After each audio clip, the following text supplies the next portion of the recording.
Welcome everyone to a casted game for Age of Empires 4, and today spawning in the northeast corner of the map, playing in blue, we got Numudan, playing as the Byzantines, and his opponent in the southwest, playing in red. We're gold with Conqueror Knowledge, which is beastyqt, playing as the English. Welcome everyone to Cliffside. And that's the map for today, going up with a man at arms already on the field, looking to harass that gold, and that's a good pick off there. The gold is in a forward position, kind of a bit tricky here for Numudan, I gotta say, the early aggression. It's going to hurt him a little bit. Only sent 2 villagers, of course, as you usually do. But now he's going to have to send a lot more to get to that feud age. He needs that 200 gold desperately, and now he's going to have to commit with a lot of villagers that had to make their way across the map without having wheelbarrow. They're going to use the Akrotoi, though, and so should be able to push the man-at-arms if they do engage. Now, the Akrotoi ability does give him extra damage and also armor for these villagers.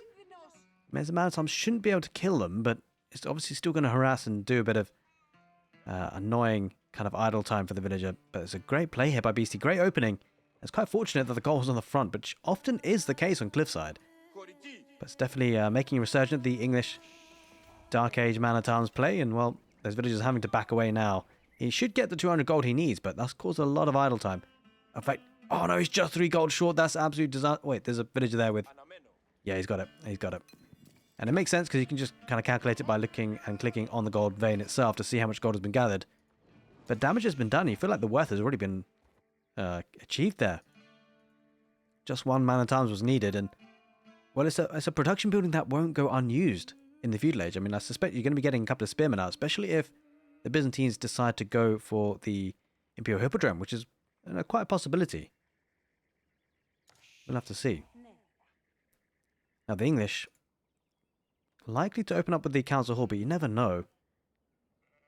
Going up against the Byzantines, kind of an interesting civilization matchup, I've got to say, the English versus the Byzantines, primarily because the Byzantines can get javelin throwers if they get the right mercenary contract. It is going to be the Imperial Hippodrome, so it's going to have a bit of aggression, which I like, because you're going to need that aggression to force the English away from their feudal age rush, if possible, at least hold on against that rush, because it can be devastating. And the Imperial Hippodrome will give access to cavalry, of course, and not only that, some really important upgrades, triumphability as well as expilatores. So the expilatores can be really useful for cavalry if they snipe villagers, gets 20 gold as well, and does increase the horseman damage by +2. It will be the Council Hall being built by the English. No real surprises there, considering the opening of the game so far and how aggressive it's been, and why wouldn't you look to pressure that forward gold vein? Now, Cliffside is an interesting map. It kind of makes it, I mean, I love Cliffside because it has potential to be both aggressive and also have potential for players to make it more of a passive map if possible, if they can wall up, which, as you can see, Numudan looking to try and do just that. The Byzantines, they do have a strong mid to late game, but the issue is whether they can get there. And I suspect the English will try and punish them, try and push them away from that kind of game plan. Do you see the assistant at water level 2 now, connecting it with an aqueduct, and that does mean the villager gathering rate will be 10%, and also production buildings will have that extra boosting, 40% production rate increased. Man-at-arms are denying the wars, and you can see the man-at-arms getting so much value, denying the wars, making sure that the Byzantines can't be playing safe and secure.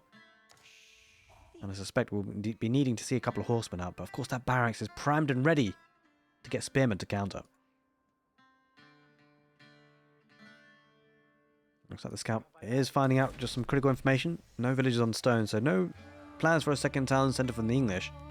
Again, no real surprises of that, but confirmation is key, and information is key.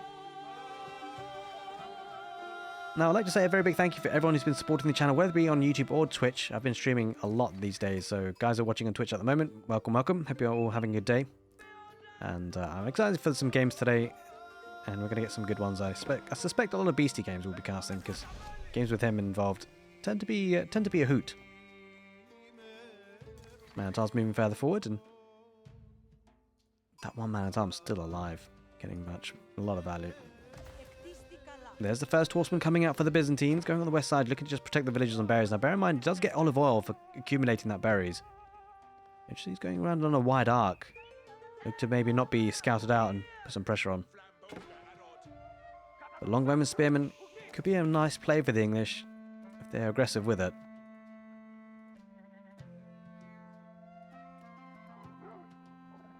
A good thing for the Byzantines, by the way, the fact that he's getting the berries is quite significant. You might be wondering, why is he going for the berries so early? Well, one of 2 reasons. Because he suspects he's going to be pushed very heavily by the English, and it makes sense to take this food resource valuably whilst he still can, because a couple of longbows here would just deny it completely. So it's kind of one of those things that, like, you know, you want to use it whilst you still can. And also it does get olive oil, so it could potentially get a mercenary house relatively soon, although struggling on the wood for that. Going to send a couple of archers. There's going to be horseman archer play here for the Byzantines. English in response. Well, he's getting a blacksmith looking to get the steel arrow, no doubt. And also getting double brawn axe, a very important upgrade for the English, especially with how wood heavy their military units are. Also getting horticulture as well. But here comes their initial aggression. Manatom's going to be tanking on the front line with the scout and the 2 spearmen and longbows. And all of a sudden, the army's looking pretty decent. I mean, this early stage, having this number of units is strong. The Byzantines have to prepare. Struggling on the wood so far. Obviously, it's quite a high cost on those archers. Horseman going to chase down the scout and should clear it up if the army doesn't get in position for the English. Well, he might just.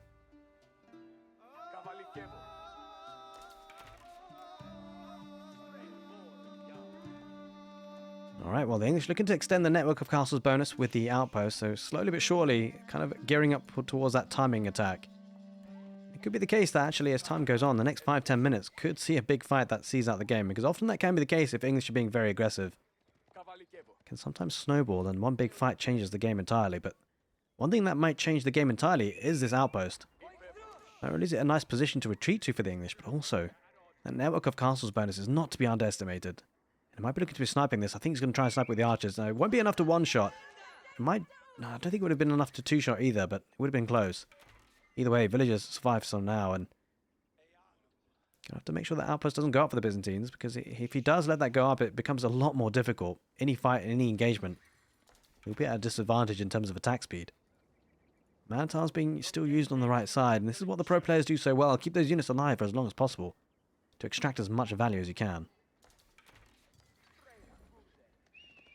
Horseman possibly thinking about diving in once again. Villager does back away. Beastie paying attention. And, well, he really wants to deny that outpost for good reason as well. And Spearman, they do engage. That's a bad engagement, though, for the Horseman. Does use the triumph ability. So the units will start to heal. But he needs to take out those Spearmen if he can. Quick time. But with only 3 archers, it takes a bit of time. And I'm not so sure about this fight. I mean, he should get a good surround, to be fair. He's getting a lot of the longbowmen in the back line. As long as the Spearman numbers go down, although there's still 3 alive. And, yeah, he should clear this up in the end. Ultimately, the triumph ability working wonders in the end, and he's going to snipe out the Spearman on retreat. Beastie losing a couple of units there for sure, and that's a good start to the engagement for Numudan. Denies the outpost and pushes a lot of the army back. A great start, in fact. And the Sipahi coming up. So he actually went up with yeah, he's got a couple of mercenaries coming out, and well,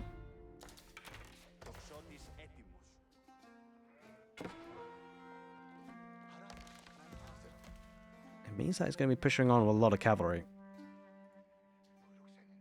Wait, is that... Has he put a mercenary house next to the trade? Yeah, that's what it is, yeah. So interesting enough, we don't often see this actually at all. But he actually put a trade, the mercenary house next to the trade post, gives him access to different units, and Sipahi is one of them. That's actually going to work quite well in his favour. Does lose the Sipahi on the retreat, though. And yeah, it's very rare that we see this. It's actually pretty cool to see, right? He's going to have access to Sipahi and Arbitriere. And he's going to back up for now. How you guys doing in the Twitch chat? Yeah, at this time, it's not very common, but I wanted to get a little sneaky, cheeky stream in today because I'll be streaming a lot of Zero Space in the next coming days. It's a new RTS. I've been preparing a lot for it to make it as a caster in that game. I'm pretty excited for it. Hopefully I can make it. We shall see. But yeah, I wanted to get a couple of Age of Empires 4 streams as well because, you know, this is my main game ultimately. And so I'm playing the long game. If you guys are watching on YouTube later on, if you're interested in an RTS game called Zero Space, I will be casting a lot of games from that. I have a separate YouTube channel for that. So, of course, you know, if you're not interested in it, don't worry. You're not going to be bombarded with a game you don't even like. So, yeah, I mean, because of that, I want to get a couple of streams in early. Get a couple of games because I don't want to neglect the Age of Empires, of course. But I'm super, super excited for Zero Space. Just as a long-term plan as a content creator, you know, it's important not to just get hooked on just one game, just in case. I mean, the community of Age of Empires was absolutely fantastic, right? I wouldn't trade it for anything, but it's only so big, right? So there's only so much I can do within that space. So if I can go to multiple spaces and get the best of both and combine even those communities, it would be pretty epic.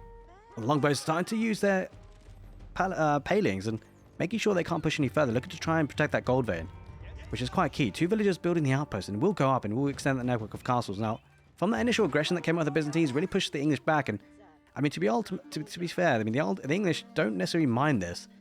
They can play a very nice condensed economy. This is really things become interesting for the English. I feel the fact that they can be very aggressive and do damage is one thing, but the fact that even if they're not and they're being defensive, well, the second plan, game plan 2, is not a bad one. Because you're going to get plenty of farms. Doesn't have to rely on the pocket economies out there on the map. Doesn't have to be worried about having to secure other extra areas of the map. Just get some farms up and he'll be fine. And maybe looking to go Castle Age here behind this. Quite possibly. He's got a large army. And it feels like that because he's not being aggressive with it. So I feel like maybe BC thinking about Castle Age. Although with only 2 villages on gold, it's going to take a long time to get there. So maybe. Maybe he's going for another timing push. Certainly going to be one of the two. And speaking of timing pushes, the Byzantines really starting to accumulate numbers on the front line. And maybe starting to push themselves. He's starting to edge towards that Castle Age himself, though, with 700 food in the bank, pretty much, and 250 gold. You guys on YouTube, you're gonna have a go at me for that, aren't you? You guys just noticed the villager count. It wasn't on villager count. Okay, it happens. It happens sometimes. Forgive me, but it's fine now. But better late than never, I guess. That's a lot of army. Although, it does feel like Numudan mics to it well. If you can get rid of the spearman numbers again, the cavalry will dive on that. But so it looks like Beastie is thinking about just another big timing push. The big difference though between these two armies is the fact that Beastie does have the access to man-at-arms, which can be incredibly good. Like having man-at-arms not only to tank, but also being able to, if they can get on top of the enemy archers, is so strong. How's it going? Watch me do this. Hope you're doing well. Morning, everyone. Now with double patches of 8 farms, 16 farms in total. That's going to be more than enough to supply a production of man-at-arms, as well as those spearmen. Not to mention the longbows. Going to go on the west side because it's walled up now on this position. Interesting enough, I mean, Beastie is playing this a little bit more safely and securely, right? He's just trying to get the map carved up a little bit.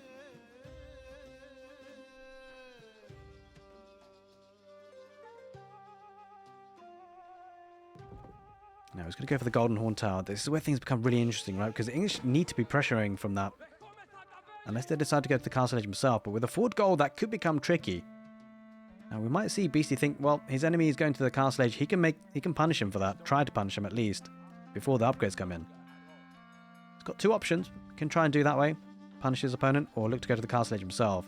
Has a decent standing army to be able to defend for a short period of time. But he would need that Castle Age fast, because he doesn't really have the resources just yet, so he needs to stop producing the army if he decides to do that. But extending the outpost, and the good thing for Beastie is if he can try and deny the goals. I think that's a big key issue here. Ultimately, the Castle Age tech up, you need those units, and to get those units, you're going to need gold. That's one thing that Beastie could potentially look to target.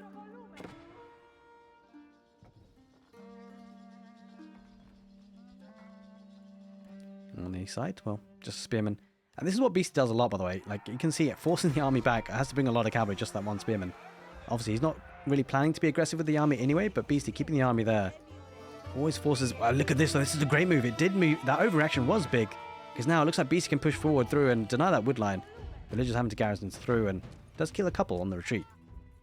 Villagers going out to berries again.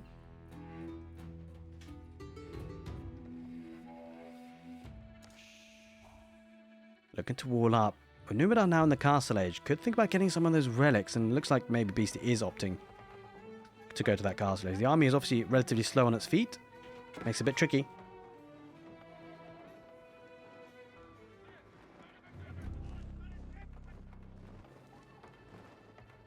Using a lot of villagers to wall up. He's desperate. One got trapped on the other side though. He's going to need to build a gate for that one. Or go the long way around. She's been trapped! Save her! No, she's on the wrong side. She's been left alone. She doesn't know what to do. She will be taken out. Oh, she sacrificed it herself for the rest of the villagers. Sacrifices have been made. But that's a lot of army for Beastie. He's going to go... Yeah, he's going to go full feudal actually at this point, it seems. The good thing he's got man-at-arms, right? That's actually a big key difference maker here. Whilst they are still feudal age units, they do pack a punch. And he's going to go for the economy here. That's a lot of berries that haven't been taken yet. A lot of villagers. This is an issue for Numudan. He needs to pull those villagers away. He does. Wait. Does he? Yeah, he does. He's got to. I mean, I'm not so sure he's got enough. He's got a couple of ringing guards, which will certainly help. But man-at-arms will tank against that a little bit, somewhat. He's got good blacksmith upgrades here, Beastie. Looking to get the fitted leatherwork upgrade, just to protect these units a little bit more from the melee aggression that's just about to happen with the Sabahi, which are now veteran. Now, this could be a big cleanup, but if it isn't, this is where things will turn the tide of this fight. You get the feeling that this could decide it. If Numudan wins this fight, he should be able to steamroll, but if Beastie takes it, then he should be able to steamroll. It's just the way that the English matchup often plays. Varangian Guards on the front line for the Byzantines. There's these Zabai going around the east side, trying to get a good flank on them. Archers on the back line, trying to snipe at the spearmen. And if the English spearmen do go down, that does pose a big problem, because then those Sabai will dive right on top of the longbowmen. They're doing just that now. Drive ability comes out, but take a look at that. The golden hue from that network of castles bonus, making sure those longbowmen fire a little bit faster. He's going to have to back away here, Beastie. He's going to get surrounded, but there's not that many cavalry left. But a decent number of Varangian Guards focusing on that front line. We talked about how the man-at-arms for the English can tank, and there's still 4 of them alive, although I'm not so sure for how long. But longbow numbers still looking great, actually. In that massive numbers, they're still doing so much damage. There weren't just enough Varangian Guards there to handle that. And it's going to stand another outpost, pushing the issue. And that Castle Age tech up hasn't helped him all that much just yet. Beastie coming in with another timing push. Going to kill a couple of villagers though on the retreat. Longbowman is such a great range. He's going to snipe out a good 3 or 4 of them, and even more. And he keeps pushing on. And that's a bad situation for the Byzantines. Has lost 9 villagers so far, and that really hurts the economy. Struggling on food now. Of course, doesn't have access to cheap olive groves, right? They're not as cheap as the English farms, and that means the food transition is going to be very hard here for the Byzantines. It's got plenty of gold coming in, but food is definitely a problem. But that army numbers are looking scary, 54 to 10. And you can see he's kind of struggling. He needs to balance that economy, probably looking to buy some food at this point. But the inefficiency caused on the economy is really hurting him. And behind this, take a look at the economy for Beastie. Completely untouched. Only needing 16 farms to supply all of this army. Now it starts coming up with the rams. Bear in mind, he could actually go to the castle stage pretty soon. And I wouldn't be surprised if he actually decides to go something a bit crazy with a white tower on the front lines. Because he's got a lot of map control. And he's walled up on the east side too. Now bear in mind that Numudan has been in the castle stage for quite some time. Hasn't been able to pick up any of the relics. And it does mean that the power spike you get for Castle Age, he hasn't really been able to fully utilize. He spots the mercenary house on the trade. Slowly making his way through. Now with mass longbowmen, he should be okay with Varangian Guards if they're in low numbers, but if Numudan can start to build up those numbers, he'll be fine. The trouble is really struggling on food, 120 food per minute. And you see now the worst possible timing for the olive grove transition comes out now, costing 60 wood a pop. That is not cheap, and it takes time for the food to come in. He's going to lose villagers as well, and that's not what he wanted. But he has to sacrifice them, has to keep them out for as long as possible. Trouble is, with rams coming in, those palisades won't hold for long. Bringing guards though, going behind the walls. This could be the last stand for the Byzantines, but 65 military to 21. This is looking dicey. The tech up there for the Byzantines came at a time when he didn't have enough army to defend, and despite the early aggression, despite the early wins and the early battles, English are coming out with a big punch here in the mid-feudal age for them. Or late feudal age, we should say, really. That's a massive longbowman. The trouble is, Sapai numbers, there aren't that many, and if they even get close to them, they're getting sniped. Only maybe 1 or 2 will reach them on the front lines, but Varangian Guards, that's the mainstay of the Byzantine army. It's a nice unit, but I gotta say, even that age behind, the English should be able to cope. The longbowmen will tickle them, but that's all they need to do. If they tickle them enough into submission, those man-at-arms for the English might tank on the front line for them. Spy looking to dive on top of those rams, and the rams looking to take out the Imperial Hippodrome. There's the golden hue. That's the attack speed coming in. Network of castles bonus has been achieved in this area, and well, spearmen and man-at-arms going toe-to-toe with the Varangian Guards. And I think also maybe, is that Gulam? I think it might be. No, they're just Varangian Guards, but they look a bit spicy. Oh, there are Gulam. I was right. Yeah, they are Gulam. Having to back away though, that's a lot of man-at-arms. Well, Gulam and Varangian Guards. Beastie though. He'll be good to get to the next stage. He's got there. And he went there with the King's Palace. So not only does he have a good map control and the villager lead, that's gonna escalate. And I wonder if these units are sacrificial units. Gonna be walling behind and try. Well, the walls won't go up in the end. He's got to be careful. He's going to fight in the choke point, which is not too terrible for Beastie if he decides to take it. Although he wants to keep the longbows away if he can. Waiting for those all-important upgrades. Now, once he does get the veterancy of those longbowmen, they won't tickle anymore. They will start to poke and prod those Varangian Guards. Comes out with a cataphract too. Very expensive unit. Could look to do the trample damage on the massive units like this. But he should be fine, especially the positioning. I love the positioning of the King's Palace, by the way. Because he needs to secure gold. When you're in the Castle Age, you want the gold units. You want the upgrades, and you're going to need them. You're going to need that gold secure. But he's going to take the fight with the Varangian Guards. I don't think Numudan has enough here. Only 28 military is down on economy as well. He feels like he needs to take the fight. He has suffered a lot of damage. But he's just going on the west side. They're going to go straight to the gold rather than garrison side. And yeah, he's hungry for gold though. Denying the gold's key, but Beastie might be looking at other sources of it. Caliphate rides onto the back line, onto the farms. Does get one or two villagers, but needs to be careful not to lose his life. Being chased down by the spearmen. In the northwest, villagers being pushed away. But there's just not enough. The ringing guards are trickling in, but the trouble for Numudan, yeah, he's sacrificing a lot of these ringing guards, but what is he achieving on the back line? Is he being able to replenish his army? He's getting a bit of breathing space. He's allowing the villagers to get out to berries, which is actually what he wants, and he's going to get the olive grove transition as well because of it. And that could be a way back, but take a look at that 53 army versus 17. The big problem for Numudan, he bought himself some time, but did he buy enough? Corvinus, thank you for the raid. Appreciate it, dude. Hope you had a good stream, man. And guys, if you're watching on YouTube later, make sure you think about dropping a follow to Corvinus. I do stream and cast a lot of his games. I mean, you guys know Corvinus by now. Like, he's got some insane strategies, so it's beautiful to see. And of course, I mean, I'm sure you guys will probably know he does stream live, so it's worth checking out if you want to see the Mayhem live. I certainly do hop in a lot of the times. It's very fun to watch, for sure. But that's a lot of longbow, and well, this is definitely fun to watch. English being played by Beastie, it's a treat. Because I know, obviously, English is a very popular civilization at all levels of gameplay in Age of Empires 4, so I'm sure a lot of people were interested in this strategy, but yeah, he's pushing hard now, and I'd love to see an outpost going out once again for Beastie to just extend that network of castles bonus, but he probably won't need it. 63 military versus 17, a little bit tricky here, I gotta say. Byzantines having to back away, and oh, this is such a smart move by Beastie. He recognizes the timing, right? There it is, ladies and gentlemen. Numudan, he taps out the farming, or the olive grove transition, completely idled, and without food you can't get the sustenance for that army. Numudan taps out. The English managed to win on Cliffside. Hope you guys enjoyed the casted game. Take care and see you next time.